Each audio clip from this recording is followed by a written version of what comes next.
본문의 선생을 중심으로 계속해서 말씀을 전하겠습니다.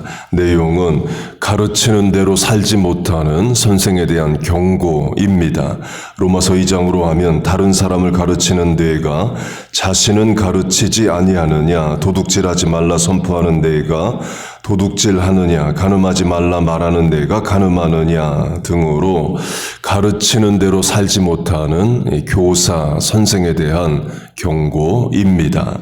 본문 위에 행함이 있는 믿음으로 하면 행함이 있는 가르침과 같습니다.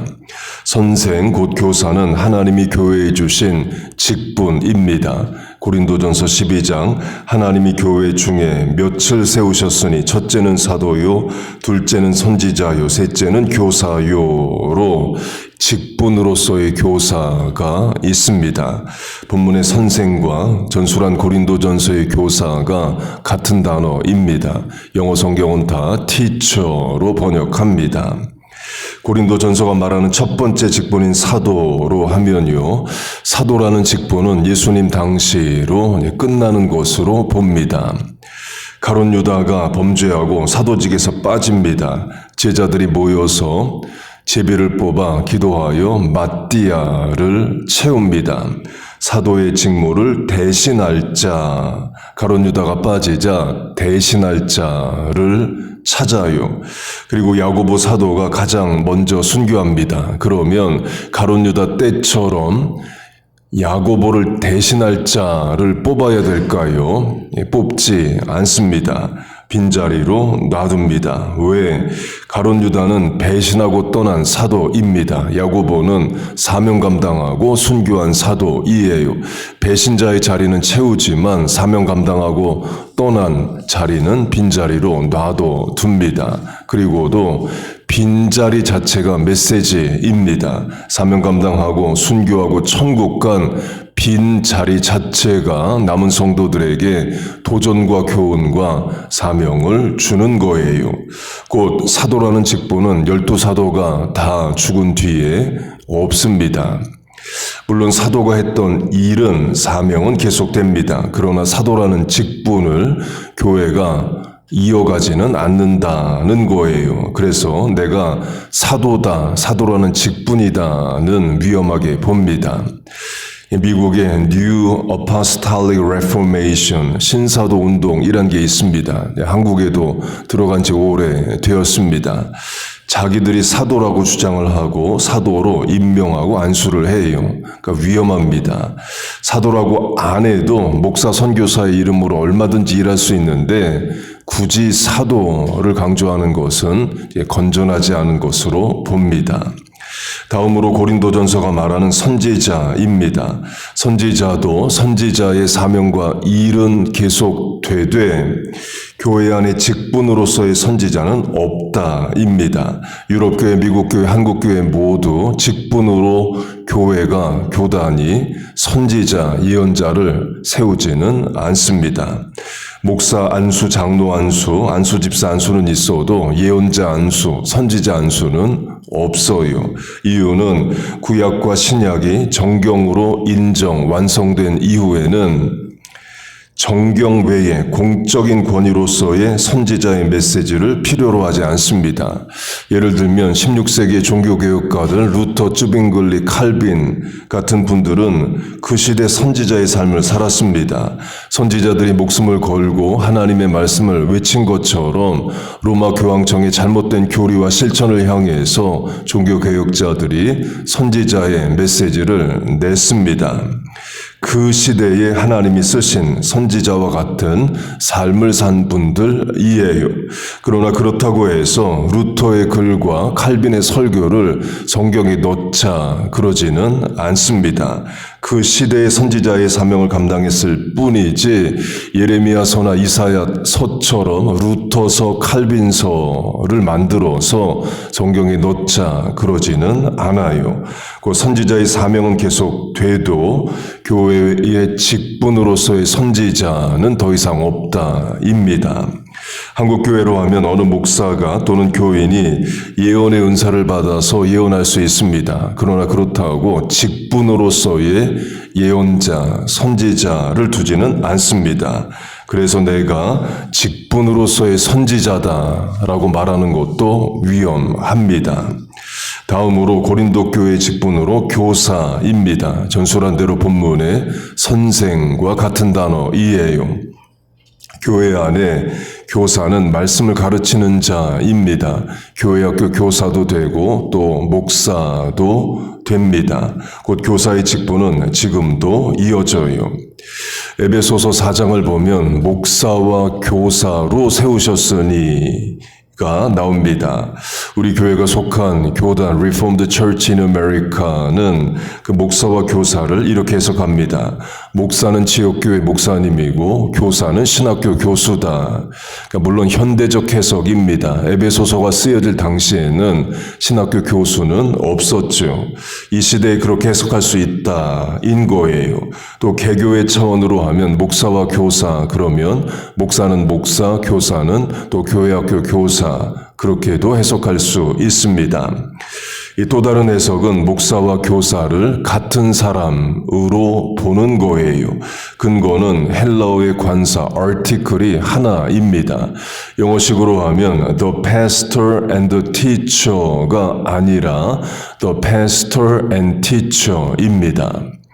The pastor and the teacher는 두 사람이에요. 목사 한 명, 교사 한 명입니다. 그러나 the pastor and teacher 그러면 목사이면서 교사인 사람을 말해요.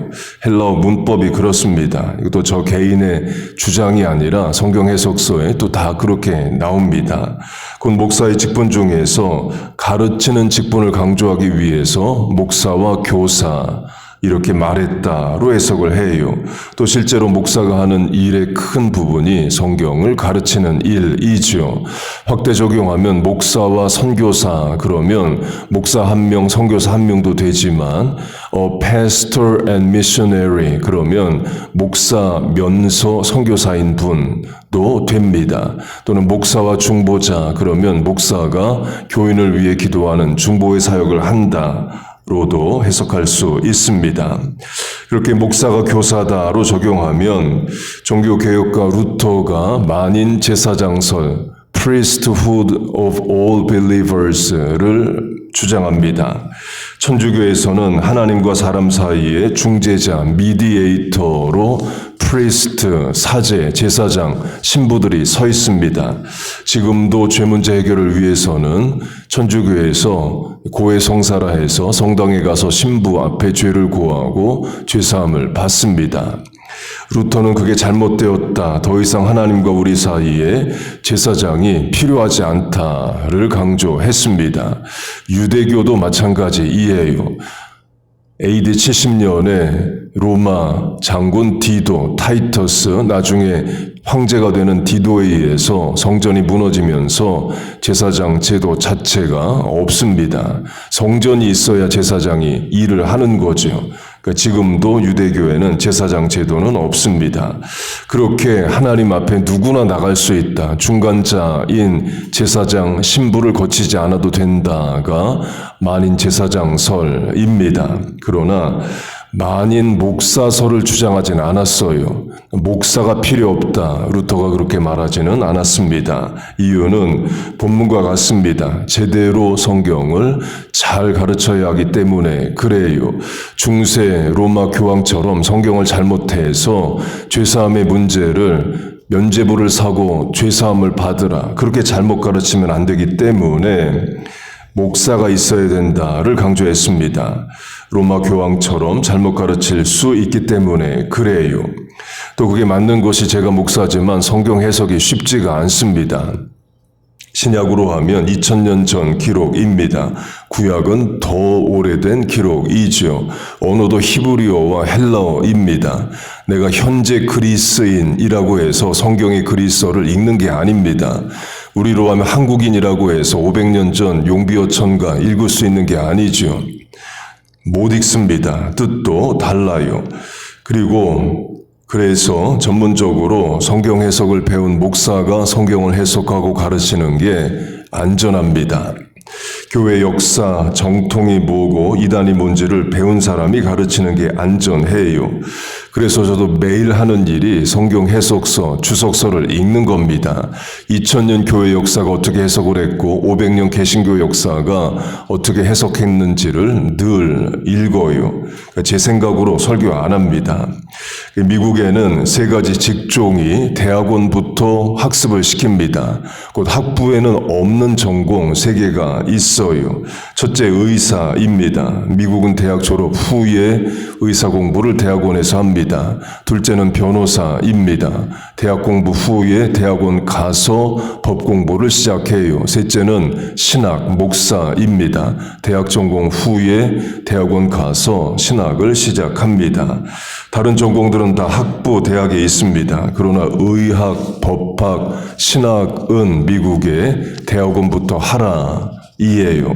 그 말은 그만큼 잘 준비하고 교육을 받아서 공부하라, 가르치라는 거죠. 물론 미국에 대학 교육을 안 받아도 심지어 신학 공부를 안 해도 목사가 될 수는 있습니다. 침례교가 그래요. 20세기 최대 전도자인 미국 전도자인 빌리 그레엄 목사님도 먼저 목사가 되고 그 다음에 본인 필요에 의해서 신학교를 갔습니다. 침례교는 지금도 9살, 10살 어린이가 설교 잘한다 그러면 설교를 시킵니다. 어른 상대로 설교를 시켜요.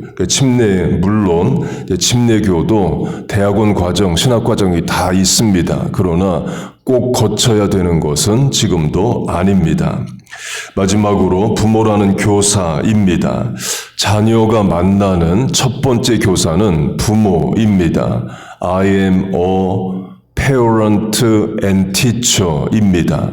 a parent, a teacher가 아니라 관사 하나만 있는 teacher이에요. 자녀의 언어, 예절, 가치, 옳음과 그름, 또 신앙 등을 많은 것을 부모로부터 배웁니다.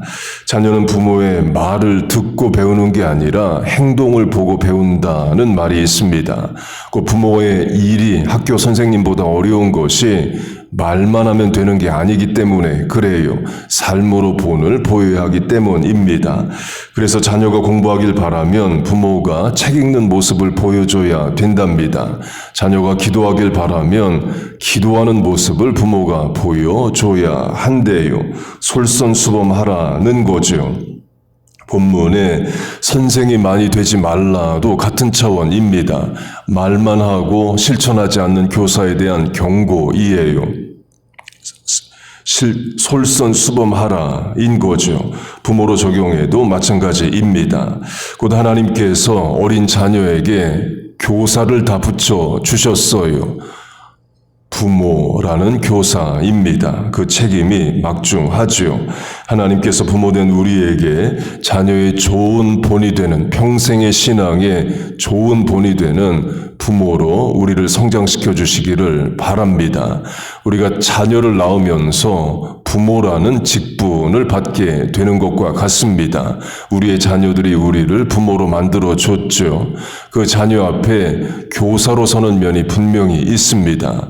인생의 선배, 교사뿐만 아니라 신앙이 좋은 본의 교사가 되기를 바래요.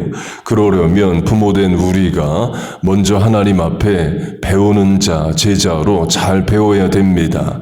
설교 경청하고 성경 말씀 잘 읽고 배우고 또 예배 잘 드리고 기도하는 겁니다. 이미 여러분 잘하고 계셔요. 새벽에 기도하는 여러분만한 실천력은 없죠. 하나님이 다 아시고 보시고 갚아주십니다. 그렇게 잘 배우는, 잘 가르치는, 좋은 본이 되는, 선한 영향력을 미치는 누구에겐가 좋은 본이 되는 우리 모두 되시기를 주의 이름으로 축복하고 축원합니다. 아멘. 기도하겠습니다. 하나님 아버지, 우리를 부모라는 교사로 삼아주심을 감사합니다. 평생의 자녀 앞에 좋은 신앙의 본과 좋은 솔선수범의 모습이 되게 하여 주옵소서. 우리의 자녀들도 누구에겐가 좋은 본이 되는 복음의 증거자가 되는 그런 자가 되게 하여 주옵소서. 또 우리와 자녀들 세상 나가서도 좋은 교사들, 선생님들 또 만나게 하여 주옵소서. 우리가 또한 세상 나가 좋은 교사, 선생이 되게 하여 주옵소서. 교회 안에 세워주신 말씀을 전하는 직분자들에게 능력을 주시고 바른 말씀 이 시대에 필요한 말씀을 전하게 하여 주옵소서. 우리 교회 학교 교사들에게도 은혜를 주시고 그 사명 잘 감당할 능력을 더하여 주옵소서. 하나님, 이 아침에 기도하러 나왔습니다. 부르짖어 간구하는 기도에 응답하여 주옵소서. 예수님의 이름으로 기도하옵나이다. 아멘.